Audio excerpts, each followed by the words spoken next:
Bussy ஆனந்துடன் C. Vijayabaskar சந்திப்பு. தாவைக்கவில் ஐக்கியமாக திட்டம். தேதி குறிச்சாச்சா?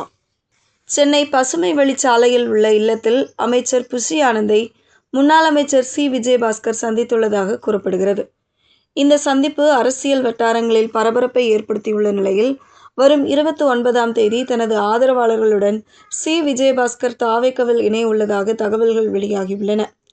தமிழக சட்டசபை தேர்தலில் அதிமுக 3ஆம் இடத்திற்கு தள்ளப்பட்டது. இதனால் அக்கட்சி நிர்வாகிகளும் தொண்டர்களும் அதிர்ச்சியடைந்துள்ளனர்.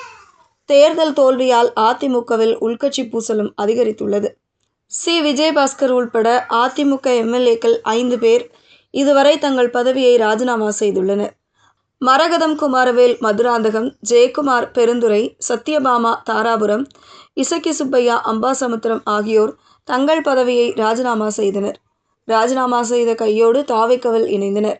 இவர்கள் ராஜினாமா செய்த சில நாட்கள் கழித்து அதிமுக முன்னாள் அமைச்சர் சி. விஜயபாஸ்கரும் விராலிமலை எம்.எல்.ஏ பதவியை ராஜினாமா செய்தார். ஆனால் சி. விஜயபாஸ்கர் இதுவரை எந்த கட்சியிலும் இணையாமல் உள்ளார். அதிமுகவில் இருந்து விலகுவதாக அறிவித்த விஜயபாஸ்கர் தாவைக்கவில் இணைவார் என்று அரசியல் வட்டாரத்திலும் பேசப்பட்டாலும் இது பற்றி எந்த ஒரு கருத்தையும் தாவைக்க தரப்பும் தெரிவிக்காமல் இருந்து வந்தது. விஜயபாஸ்கர் மீதான ஊழல் குற்றச்சாட்டு தொடர்பாக அவரை கட்சியில் சேர்க்க விஜய் தயக்கம் காட்டுவதாகவும் கூறப்பட்ட நிலையில் இன்று சென்னை பசுமை வழிச்சாலையில் உள்ள இல்லத்தில் வைத்து அமைச்சரும் தாவைக்க பொதுச் செயலாளருமான புஷி ஆனந்தை விஜயபாஸ்கர் சந்தித்துள்ளதாக தகவல் வெளியாகியுள்ளது. வரும் 29ஆம் தேதி திருவான்மியூரில் ஒரு மண்டபம் ஒன்றில் வைத்து தாவைக்கவில் தனது ஆதரவாளர்களுடன் விஜயபாஸ்கர் இணைய உள்ளதாகவும் தகவல்கள் வெளியாகியுள்ளன. விஜயபாஸ்கருக்கு டெல்டா மாவட்டங்களை உள்ளடக்கி முக்கிய பொறுப்பு வழங்கப்படலாம் என்றும் சொல்லப்படுகிறது.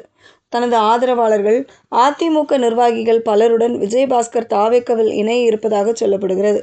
எனினும் தாவைக்க தலைவர் விஜய் இந்த நிகழ்ச்சியில் பங்கேற்பாரா இல்லையா என்று தெரியவில்லை.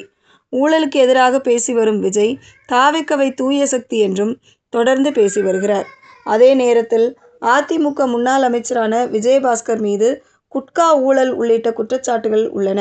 சிபிஐ விசாரணையையும் சந்தித்து வரக்கூடிய சூழலில் விஜயபாஸ்கரை கட்சியில் சேர்த்தால் கடும் விமர்சனங்களை எதிர்க்கட்சிகள் முன்வைக்க தயாராகி வருகின்றன. இதனை சமாளிக்க தாவைக்க என்ன மாதிரியான வியூகம் வகுத்துள்ளது என்பதை பொறுத்திருந்துதான் பார்க்க வேண்டும். அதிமுக எம்.எல்.ஏக்கள் ராஜினாமா செய்த 5 தொகுதிகள் மற்றும் விஜய் ராஜினாமா செய்த திருச்சி கிழக்கு என 6 தொகுதிகளுக்கும் விரைவில் இடைத்தேர்தல் நடைபெறும் என்று எதிர்பார்க்கப்படுகிறது. இதற்கான முன்னேற்பாடுகளை தேர்தல் ஆணையம் மேற்கொண்டு வருகிறது. இந்த இடைத்தேர்தலில் வெற்றி பெற்று பெரும்பான்மையை நெருங்கி வர தாவைக்க தீவிரம் காட்டி வருகிறது. அதே நேரத்தில் இடைத்தேர்தலில் வெற்றி பெற்று தாவைக்கவுக்கு கடும் நெருக்கடியை கொடுக்க திமுக அதிமுகவும் வியூகம் வகுத்து வருகின்றன. இதனால் வரும் நாட்களில் தமிழக அரசியல் களம் இன்னும் சூடு பறக்கும் என்று தெரிகிறது. அதிமுகவில் இருந்து மேலும் சில எம்.எல்.ஏக்கள் ராஜினாமா செய்யலாம் என்ற பேச்சும் அரசியல் வட்டாரத்தில் எழுந்து வருவது அக்கட்சியினர் மத்தியில் பரபரப்பை கிளப்பி வருகிறது.